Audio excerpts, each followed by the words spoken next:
let's just start with the fact that you had a huge list of people interested in this job for executive chef, probably larger than ever. Just walk us through that shock. We've never, let's see. So I've done this 4 times. We've never had that response. And it was really, so in the end, there were about 74 different chefs from the United States and around the world who applied for the job. And a record number. Yeah. Normally it's like a dozen or 2 dozen, and half of those maybe aren't qualified. And this time around, for so many reasons, there was just so much talent, and there were people who already owned Michelin-starred restaurants. There were people who it was awesome. It was also intimidating. It was more work, I think, than I anticipated. It did not, I think. I know. It was a lot of work. So 75, how did you whittle it down? And you did it in a very unique way that made you arrive at James. I know, we have this funny interviewing process. It's not all about cooking. And I think a chef's job is principally about people. And they get to that position because they can cook. But what makes them good in the position will be if they can lead. And I think what makes any of us good as leaders is if we can be human. That's to say, imperfect and fallible and fixable and messy and okay with being in our own skin in that sort of process. And in him, we found somebody who could do that and cook. And so in the interview process, that's what I'm looking for. We have so many funny questions that might sound more like we're trying to figure out if it's okay for you to date our daughter, more than, especially in the beginning. There are a lot of just personal questions around what motivates you, and what we're trying to get down to is your character, and what we're really trying to get down to is your hope. I believe that people are motivated in the direction of their hope, and my job as a boss, as a leader, is to come alongside any employee and ask the question, who are you hoping to become, and how can I help you get there? And that's what I expect from a chef, is to be able to do the same thing on the kitchen side of things. So there's 35 cooks in that kitchen, and the principal responsibility of that job will be to lead people. So when James first came to you, he'd been working with Canlis for 9 years. What was your first reaction? Did you think he had the stuff? Is it okay to say no? Of course it is. No, James and I have talked about this, and it's fun to think back. That was 6 months ago now, where we announced that Chef Aisha was leaving. At the same time, my brother Brian, we announced that he was leaving, and not long, shortly thereafter, James came to me and said, "Can I talk to you?" I'm like, "Oh yeah, About what? Bar menu? And he said, I'm going to put my name in the hat for this job. And there's this simultaneous thing of, oh, I'm so proud of you. And, I wasn't expecting you to say that. I didn't think he was ready. And at the same time was really excited that that is a vulnerable thing. And I was like, I'm so impressed you're going to put yourself out there. It's risky to say out loud in front of your chef, in front of Aisha, in front of the media, in front of your team of cooks. Hey, I'm going to go for this. I'm going to risk it all. I'm going to put my name in that. And he did it. And fabulously. Like with great humility and work ethic and poise and creativity and hope and optimism, and also the willingness to host all these chefs that we flew in, with hospitality, right? He is literally hosting and entertaining the people who are applying for the job that he wants. And if he misses it, he's going to be their executive sous chef, right? So it's literally it's risky. Mm-hmm. And in the risk, I think we got to see who he was. Sort of the man, the character, the chef, the leader, the human. And we fell in love with that person in a whole new way. And at the same time, all the seasons are changing, and so we're kind of leaning on him as Aisha was not in the kitchen anymore. Like, hey, can you update this dish? Can we update this dish? And I have the guests telling me, they don't know that that's happening, but I have the guests telling me I love the food. How's the chef search going? I'm like, I wanted to say out loud, like, your dinner is a little bit his interview right now. Like, you're eating his food, but how's dinner, you know? And so it was sweet in that sense to hear from guests such a positive review of what was coming out of the kitchen. So, yeah. Was it scary for you to, for the first time, choose a chef that's born in Seattle, that's not a Michelin star chef, that's not a nationally renowned person, as Canlis has always done? Scary is a good word. And yet, I think, yeah, there's a risk to that.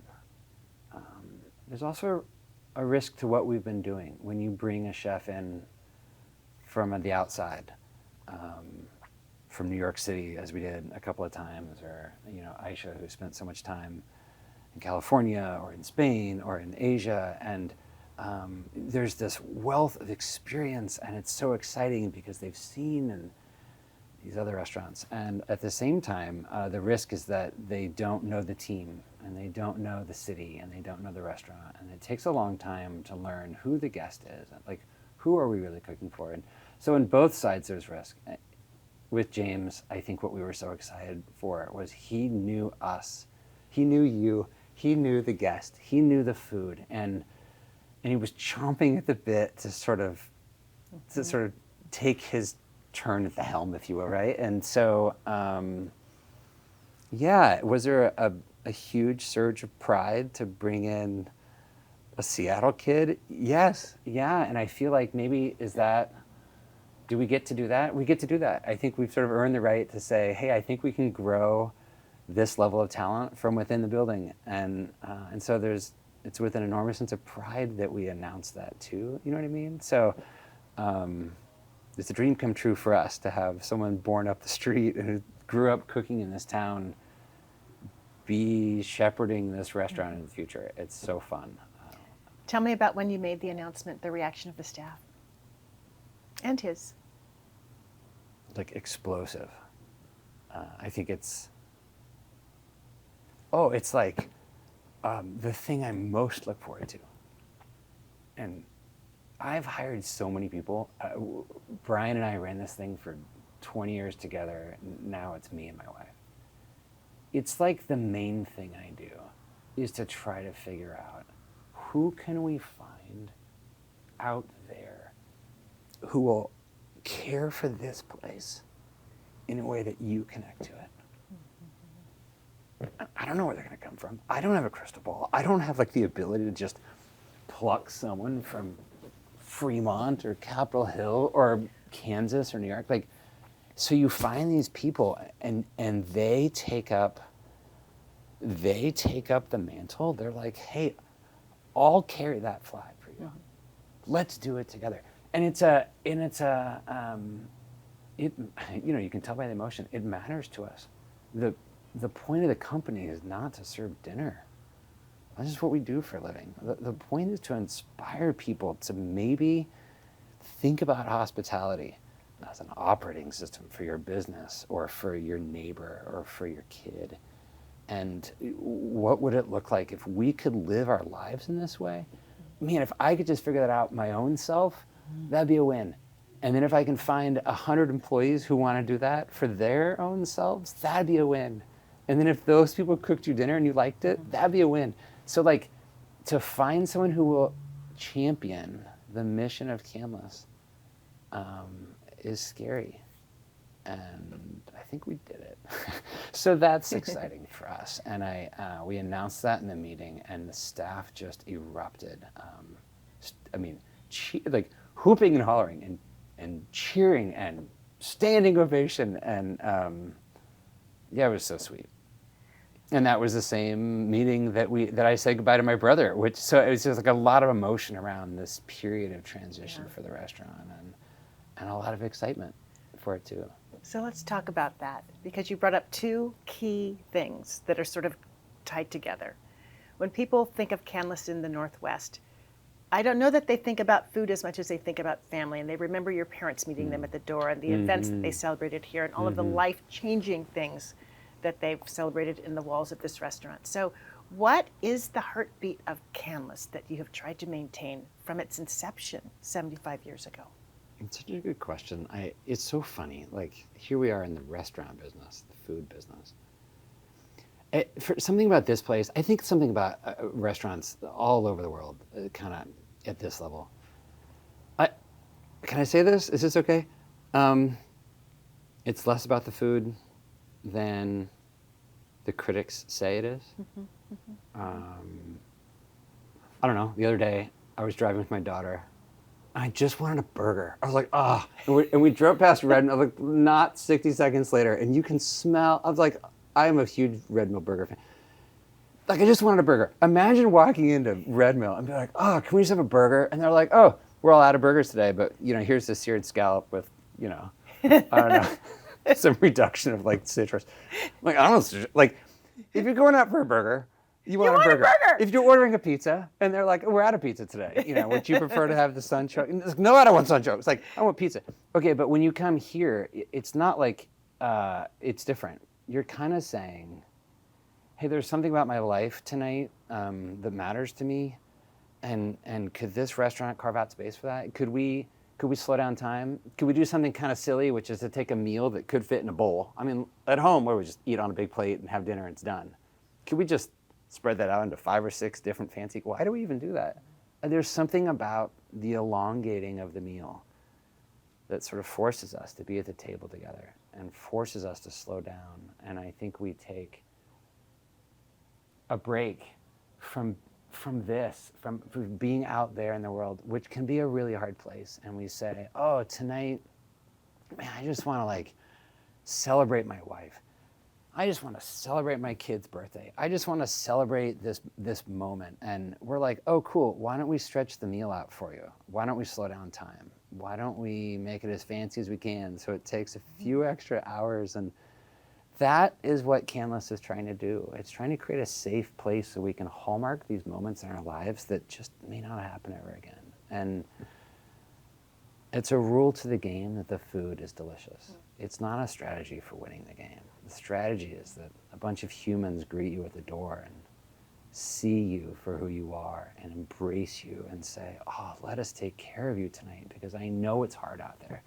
In here, let us just make one little moment in your world as special as we possibly can. That's the joy of the work that we get to do, and we love it. It's a privilege. And if you've been here, you know that that's all true if you've walked through the front doors of Canlis. We're not faking it. No. I mean, it's real. If you've been here, you know that that's true. So let's just talk about the history, because your brother did just recently leave. You together managed it after your father and your grandfather. So that had to be bittersweet. Yeah. And now so it's just on you, like it was on your father and your mother. Now it's you and your wife. Yeah, or just on us. I think of, maybe I'm the one that gets to sit here and answer the questions. There's 115 of us. There's family members all over. We got grandparents. We got little grandkids. I don't have grandkids, but there's the city. There's the community of restaurants. There's our neighbors. There's everyone on Queen Anne. My job is not to make sure that Canlis is here tomorrow. I don't have a crystal ball, and I don't pretend to have that kind of power, control, or authority. My job is to show up and be present to you and to my neighbors and to my staff, and do the very best I can making space for someone outside of my world. And I think that's what my parents were doing for so many years. It's what Brian did for 20 years with me. It's what makes my wife excited about, being a part of this company. In so many ways, Peter Canlis set out to do that. He changed so much of the restaurant industry, and I think a lot of that was trying to think new about what a restaurant could be. So, man, what a gift to get to be writing the next chapter of that story that goes back, in this place, 75 years, in our family, 100 and almost 15 years now. Yeah. It's quite the story. It's such a gift. It's such a privilege, and we'll see where it goes from here. So, which tells me, over that many years, it hasn't all been easy. You've had some challenges, right? Few. So what would be the challenges that really made you grow, that really made you learn through that time? Because like every restaurant business, every restaurant company, How much time there's ups do we and have downs, for this right? interview? Let's see. If we're going to start listing challenges, do you know when I first came back? This is one of my favorite stories. I was so terrible, and like not a terrible human, but I just wasn't very good at it. And a couple years in, my parents came to me and said, "Mark, I really think it'd be helpful if you went and got your brother. I just think it's going to go way better for you." And I was, like my pride was a little bit like, I don't need him. When Brian came back, we started having so much fun together, and they were absolutely right. I learned a ton in those early days of making too many changes too fast and too quickly. We then realized we needed to make the food better in the restaurant, that we couldn't rest on our laurels, that we needed it, that Canlis needed to keep always be pushing forward, even while we're sort of holding on to pieces of our past and growing in the way that you and I would hope to do personally. We need to let the company do that. And we went and got this fancy chef from New York. We were so excited, and the city just kind of had a slight allergic reaction to that. And I think we just did that the wrong way. Jason was the right person, but I think we kind of set him up for failure in the wrong. And Joyce, we make so many mistakes. If there was something I would want someone to hear, is not that the restaurant has it figured out. It's that the restaurant is willing to try to figure it out. And that is a series of messy mistakes along the way from big-hearted people trying to do well with other people. And look at that pandemic. You want a challenge? We had no idea what we were doing. Absolutely. I can't emphasize. This restaurant, if my parents were listening, it didn't come with like a manual, like a how-to guide. And I think something like a pandemic really brings that to light. We didn't know what we were doing. But then you had these great events out in the parking lot that sustained you, and the community came out to support you. It was a function of listening to the city and trying to understand, what does serving this city look like right now? Yesterday it looked like fancy meals, and tomorrow it looks like a crab shack in a parking lot, or a bingo show, or delivery, and I don't know. I think that's our job. I think that is also fine dining. I think sometimes fine dining looks like a tablecloth and a fancy silver fork and a really pretty bottle of wine, and sometimes fine dining looks like a box of food being driven to a neighborhood and knocking on a doorbell and saying, "This is for you tonight." And you can't tell me that one is more fine than the other. It's fine dining is considering what the other person needs and then saying, "I'm going to go make that happen." Like, that is the biggest desire of my heart. I want to make this happen for you. Like, we're going to do this right now. And it's a burger served to a guest in a hospital bed. Might be one of the greatest meals we've ever accomplished. And man, what a joy. Those challenges, I also think, are some of the sweetest memories for us in the restaurant business. It's when the lights go out and you have to call Dick's Burgers and say, we have 100 burgers? We have no ability to cook for anyone right now. And they're like, "This will be so fun." It's literally with candlelight, Dick's saving Canlis restaurant and being like, "This is awesome." That's fine dining to me. And people come that's actually happened. Oh, I'm not making this up. Yeah, no, the Pagliacci pizza, also same thing. I'm like, Matt Calvin, how many pizzas can you make for us right now? And that's fine dining. Yeah. It's listening to the other and saying, "Oh, you have a need. I think I can meet that. Like, I think I can. I have something." And you run back to your tool shed. You come out and you hear. The other day I was this 3 days ago. I was changing a flat tire in our truck in the middle of the street. We live up here in Queen Anne, and my neighbor walks by and he goes, "Do you need some tools?" Again, my pride is like, I got this. I got it. Yeah. And he looks at me, and he clearly knows I don't got it. And he was so sweet. He's like, "I just live right around the corner," which I don't think was true. He probably lived like a mile away. He's like, and he comes back with this stroller full of tools. And thank goodness for him, because I don't think my truck would be driving right now if it had been up to us. So, like, he was like, oh, I have something that could help my neighbor. That's fine dining in a certain sense. We didn't need anything, but.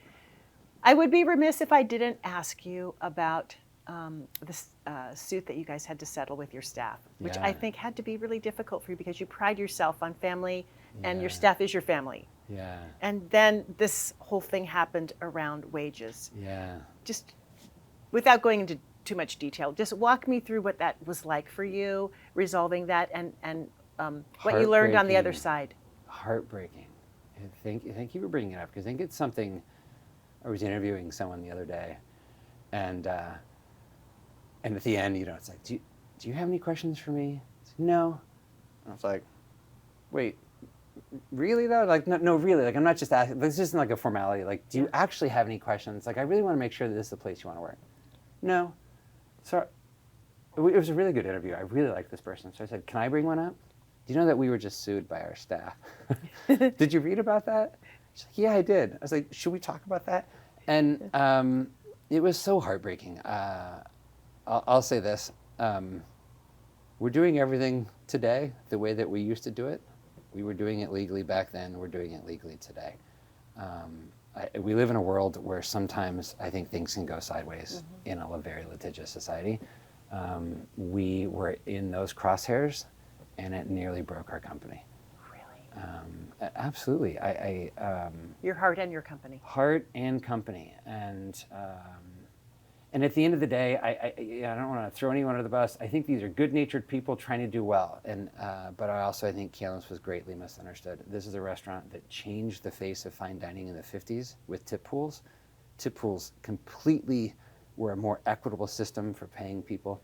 It changed it again 10 years ago when our wages in Seattle went up and needed to. In fact, even back then, we were probably late to do that with the minimum wage thing. But that changes all of the finances for a restaurant, and we moved to a service charge model that is still being used today by thousands of restaurants and is the future of restaurant surviving. And in doing so, had lawyers come at us and say, well, you're not doing it right. And experts disagree on that. I am still using a service charge model, and I will continue to do that. I think it's way more equitable than tipping. There's a lot. That was a borrowed system from Europe that, as a country, we didn't borrow that well, and with it came just some brokenness.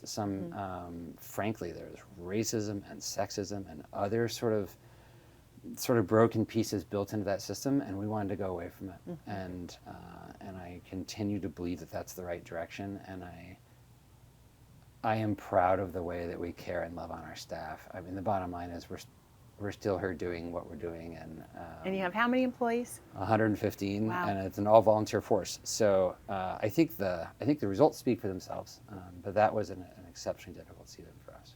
Yeah. And then a highlight, if you look over the last 75 years of Canlis. Probably so many. I'm almost finished here. Can I just say, it softened me, and I needed it. What softened you? It's a lot of work to run a business, any business. It's a lot of work to run a restaurant, and I'm never done with my work by the time we open the front door.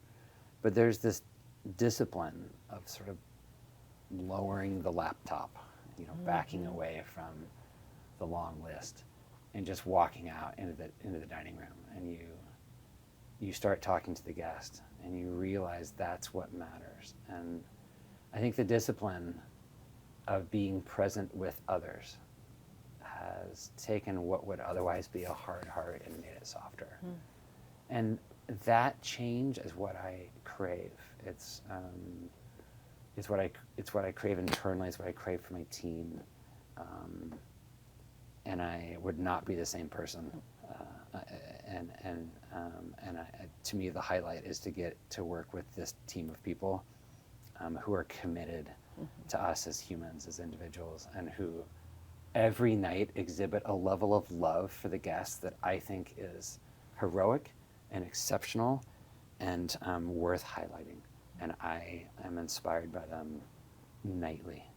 So it's a gift to get to be here, and we don't take that gift lightly. We hope we do well with it. I'm going to circle back on that at the very, very end. But before I forget, just the challenge of being a restaurant and staying in business with the economy, Yeah. with the rise in allergies people have, and being able to serve Can we talk about 50 allergies? people in the restaurant who have 50 different allergies, and just the things behind the scenes that are happening that Yeah. impact whether you can actually stay in business.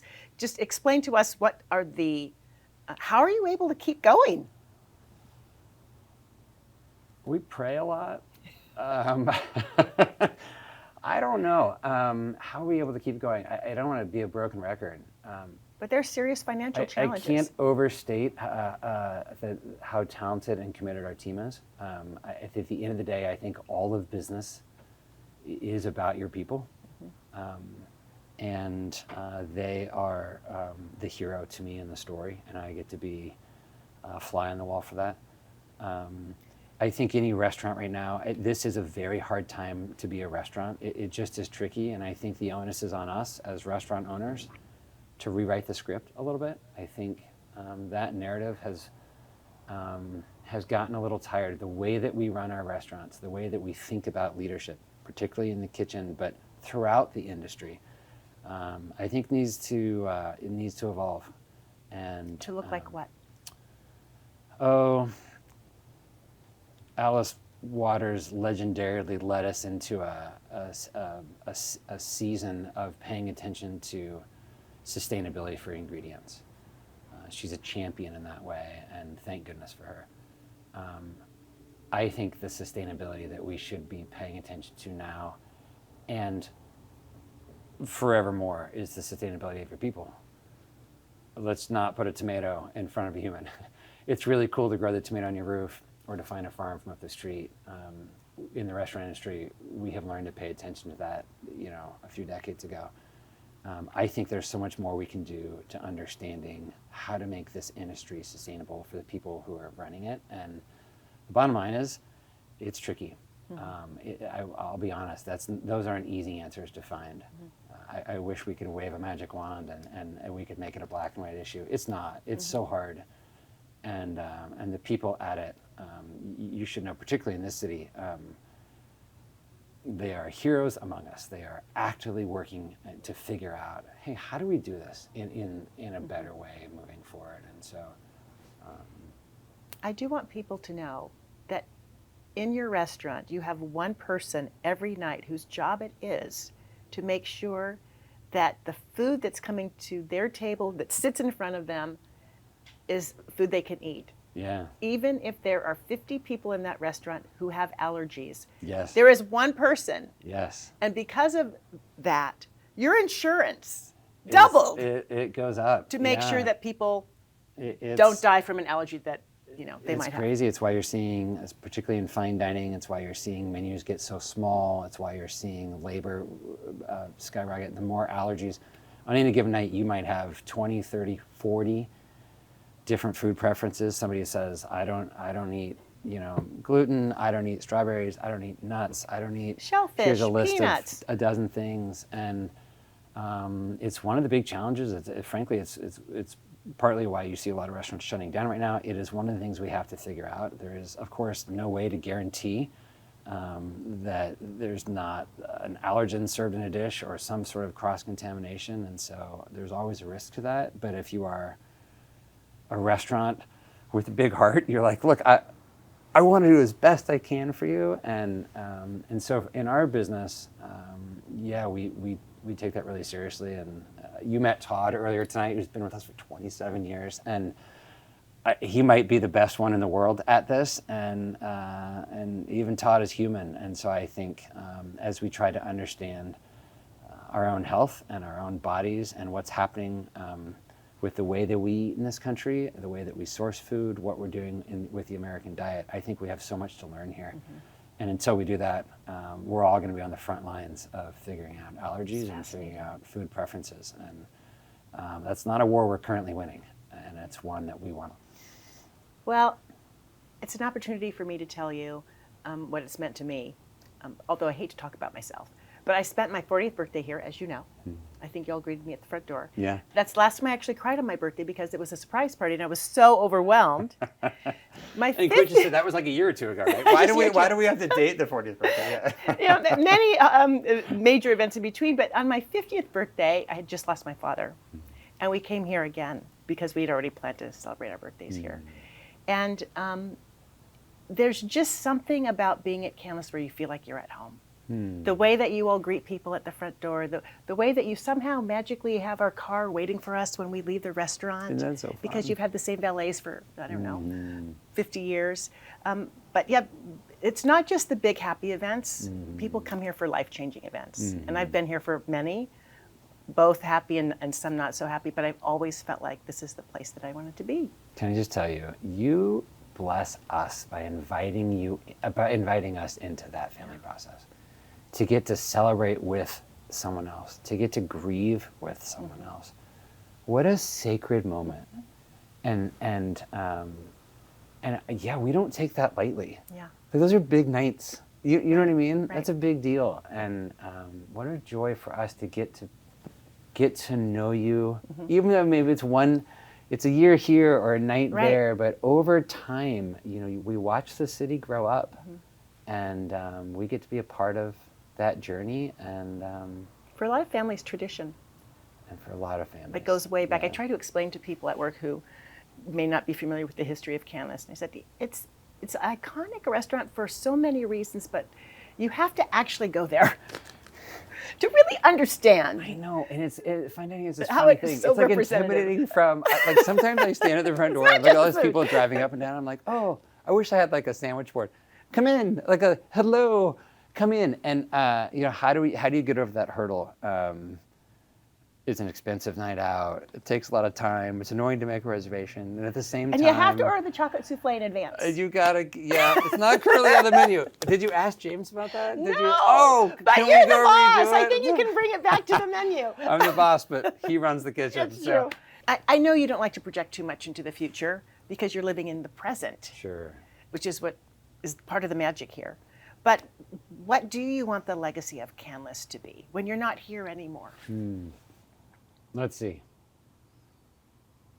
You're just gonna like casually drop on the last question what I want the legacy of Canlis to be. I really want to inspire people to turn toward one another. I think that's, when we talk about hospitality, we talk about ancient hospitality. There is this making space for the other, the people that are different from us.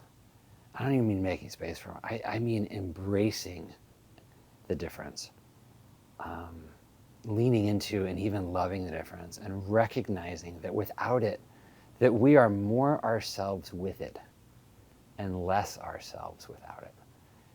And that to me is the gift of working in a restaurant, is you experience that every night. A little piece of you is given away, and then a huge piece is given back. And in a world that sometimes out there can feel hard to listen to, I think in some way a restaurant reminds us to be human, and we all need that.